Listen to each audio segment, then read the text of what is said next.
সকালে জমা নেব, বিকালে খরচ করব। আমি পূর্ণ সমর্থন জানাই।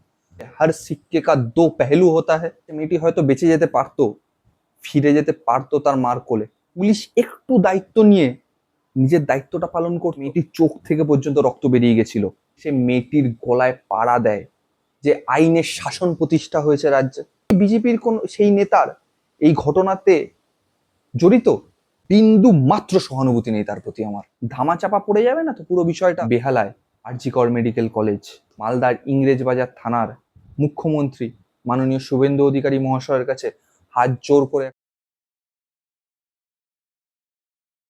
নমস্কার। সকালে জমা নেব, বিকালে খরচ করব। হ্যাঁ, ঠিক শুনছেন। ঠিক এইরকমই মন্তব্য করেছিলেন আমাদের রাজ্যের প্রাক্তন বিরোধী দলনেতা এবং বর্তমান মুখ্যমন্ত্রী ধর্ষকদের উপর। সকালবেলায় যখন প্রভাস মণ্ডলের এনকাউন্টারের খবরটা পেলাম, সত্যি কথা বলতে ব্যক্তিগতভাবে খুব খুশি ছিলাম।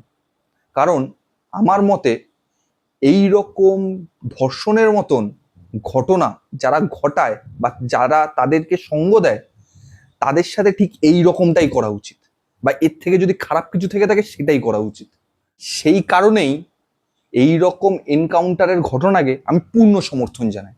আমার মনে হয় আপনারাও সেটাই করবেন। প্রতিটি ঘটনার বিভিন্ন দিক থাকে। ঠিক চলুন আজকে সেই রকমই একটা ভিন্ন দিক নিয়ে আলোচনা করা যাক। ওই যে কথায় আছে না হিন্দিতে, যে হর সিক্কে কা দো পেহলু হতা হ্যায়, ঠিক সেই রকমই আজকে চলুন দ্বিতীয় বিষয়টা নিয়ে একটু আলোচনা করা যাক। বাচ্চা মেয়েটি হয়তো বেঁচে যেতে পারতো। হ্যাঁ, ঠিক শুনছেন। বাচ্চা মেয়েটি হয়তো বেঁচে যেতে পারতো, ফিরে যেতে পারতো তার মার কোলে। কেন বলছি এই ঘটনাটা?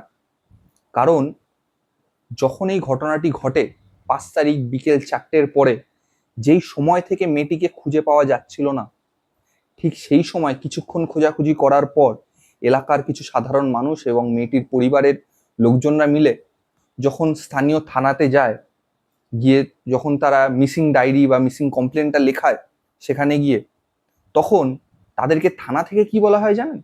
থানা থেকে বলা হয়, যান দেখুন, কোনো বন্ধুর সাথে হয়তো ঘুরছে বা খেলাধুলো করছে। যদি সেই সময় পুলিশ একটু দায়িত্ব নিয়ে নিজের দায়িত্বটা পালন করত, তাহলে হয়তো আজকে বেঁচে যেতে পারতো মেয়েটা। না, কিসের ভিত্তিতে এই কথাটা বলছি? কারণ পোস্টমর্টম রিপোর্ট কিন্তু সেটাই বলছে। তো কি বলছে পোস্টমর্টম রিপোর্ট? পোস্টমর্টম রিপোর্ট বলছে, পোস্টমর্টম রিপোর্ট থেকে জানা গেছে যে মেয়েটির শরীরে বিভিন্ন জায়গায় আঁচড়ানোর দাগ, কামড়ানোর দাগ এবং ভারী কিছু দিয়ে তার মাথায় মারা হয়েছিল, যার ফলে সেখানে একটা ক্ষতর সৃষ্টি হয়েছিল এবং প্রচুর পরিমাণে রক্ত সেখান থেকে রক্তক্ষরণ হয়েছিল সেই ক্ষত ডাক্তার ফলে। শুধু একবার ভেবে দেখুন, এরকম পরিমাণে নির্মম অত্যাচার করেছে যার জন্য মেয়েটির চোখ থেকে পর্যন্ত রক্ত বেরিয়ে গেছিল। এত কিছু করার পরেও যখনও মেয়েটির নিঃশ্বাস নিচ্ছিল, তার শরীরে প্রাণ ছিল, সেই অবস্থাতে সেই ধর্ষকদের মধ্যে থেকে থাকা একজন নরপিশাচ সে এসে মেয়েটির গলায় পাড়া দেয়। কেন? না, যাতে মেয়েটির নিঃশ্বাস বন্ধ হয়ে যায়, মেয়েটিকে মেরে ফেলতে পারে। ঠিক সেই জন্য যখন সেই ঘটনাস্থলে উপস্থিত প্রত্যেকটি ব্যক্তি, প্রত্যেকটা ধর্ষক এটা ভেবে নেয় যে হ্যাঁ, এখন হয়তো মেয়েটি মরে গেছে, ঠিক সেই সময় মেয়েটিকে একটা প্লাস্টিকের মধ্যে পেঁচিয়ে তারা পাশেই একটা পুকুর আছে, সেই পুকুরের জলে তারা ফেলে দেয় এবং সেখানে লুকিয়ে রাখে। পুকুরে ফেলে দেওয়ার সময়ও মেয়েটির শরীরে প্রাণ ছিল। কেন, কিসের ভিত্তিতে এই কথাটা বলছি? কারণ পোস্টমর্টম রিপোর্টে উল্লেখ হয়েছে যে মেয়েটির মৃত্যু হয়েছে জলে ডুবে যাওয়ার কারণে।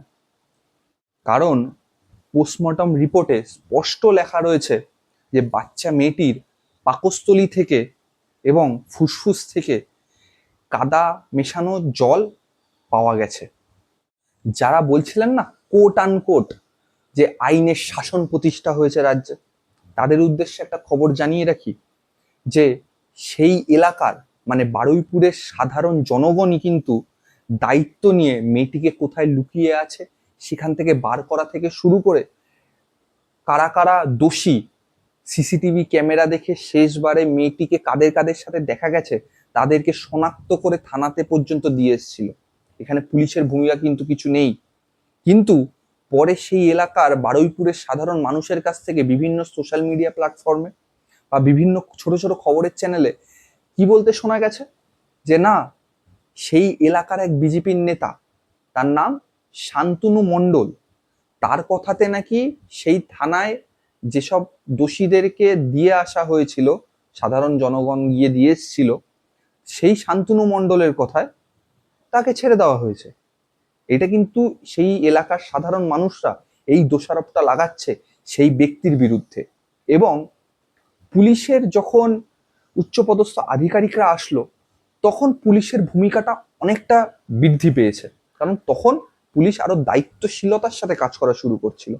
এবং সেই পুলিশের আইজি র্যাঙ্কের অফিসার তিনি কিন্তু নিজে এসে যখন সাধারণ জনগণের উদ্দেশ্যে বার্তা দিচ্ছিল যে কি হয়েছে কি না হয়েছে, মুখ্যমন্ত্রীর সাথে তার কি কথা হয়েছে কি না হয়েছে, সেই সময় যে বার্তাটা দিচ্ছিল তখনও কিন্তু এই শান্তনু মণ্ডলের নামটা তিনি উল্লেখ করে বলেছিলেন যে এক ব্যক্তির নাম পাওয়া গেছে শান্তনু মণ্ডল, আপনারা চিন্তা করবেন না, আমরা তাকেও ছাড়বো না।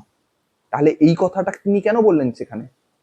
তার মানে কি সত্যিই কি বিজেপির কোন সেই নেতার এই ঘটনাতে জড়িত, তাদের থানা থেকে বের করার পিছনে? এই প্রশ্নটা কিন্তু থেকেই গেল। এখন আসল প্রশ্ন হলো এই যে প্রভাস মণ্ডল, যাকে কিনা খরচ করে ফেলা হয়েছে, প্রথমেই বলে দিই বিন্দু মাত্র সহানুভূতি নেই তার প্রতি আমার।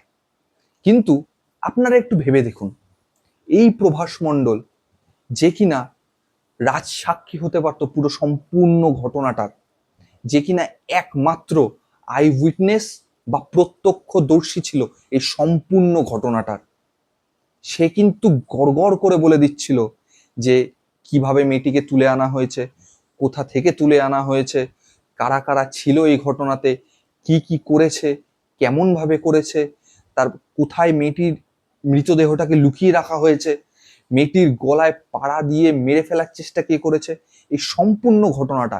এবং এর সাথে সাথেও এই লোকটির দ্বারাই কিন্তু আমরা অন্য অন্য ব্যক্তিগুলোর পরিচয় পেতাম, তারা কোন কোন এলাকায় বাসিন্দা, তারা কোথায় থাকে, তাদের রাজনৈতিক পরিচয়টা কি, সম্পূর্ণটা কিন্তু আমাদের এই ব্যক্তির থ্রুতে আমরা পুরো ক্লিয়ার করতে পারতাম। সে তো না হয় খরচ হলো তার অপরাধের জন্য, বেশ হয়েছে, খরচ হয়েছে, কিন্তু বাকিদের কি হবে? এই এক ব্যক্তিকে খরচ করে দেওয়ার আবডালে বাকিরা পার পেয়ে যাবে না তো, ধামাচাপা পড়ে যাবে না তো পুরো বিষয়টা? এই প্রশ্নগুলো তো থেকেই গেল, উত্তরের অপেক্ষায় থাকবে বাংলার সাধারণ জনগণ। ভিডিওটি শেষ করার আগে আপনাদের মনে করিয়ে দেব, এই সরকার, রাজ্যের যে নতুন সরকার গঠন হওয়ার পর থেকে এখনো পর্যন্ত অনেকগুলো এইরকম রেপ কেস বা ধর্ষণ কাণ্ড ঘটে গেছে। তার মধ্যে কয়েকটা আপনাদের একটু মনে করিয়ে দিই। 25শে মে 2026 বেহালায় ধর্ষণের ঘটনা। 18ই জুন 2026 আবার সেই আরজি কর মেডিকেল কলেজ।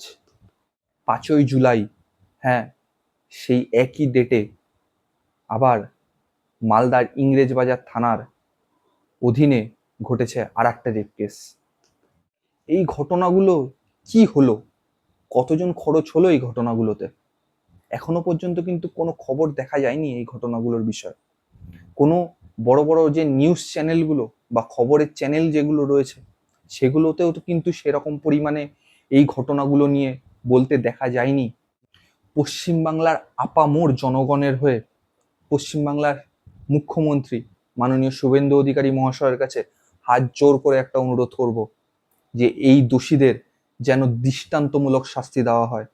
কারণ এই শাস্তি দেখার পরে যেন কারোর চিন্তা করা তো দূরের কথা, কেউ যেন স্বপ্নতেও এইরকম কোনো কুকীর্তি করার কথা যেন না ভাবে। ভিডিওটিকে শেষ পর্যন্ত দেখার জন্য আপনাদের সকলকে ধন্যবাদ। এই রকম ধরনেরই আরও নতুন নতুন ভিডিও, নতুন নতুন টপিকের উপর সহজ ভাষায় যদি আপনারা জানতে চান তাহলে আমার এই চ্যানেলটিকে like, comment, share and subscribe করতে ভুলবেন না। এবং কমেন্ট বক্সে অবশ্যই জানাবেন যে পরের ভিডিওটি আপনারা কোন বিষয়ের উপর দেখতে চান। ধন্যবাদ, নমস্কার।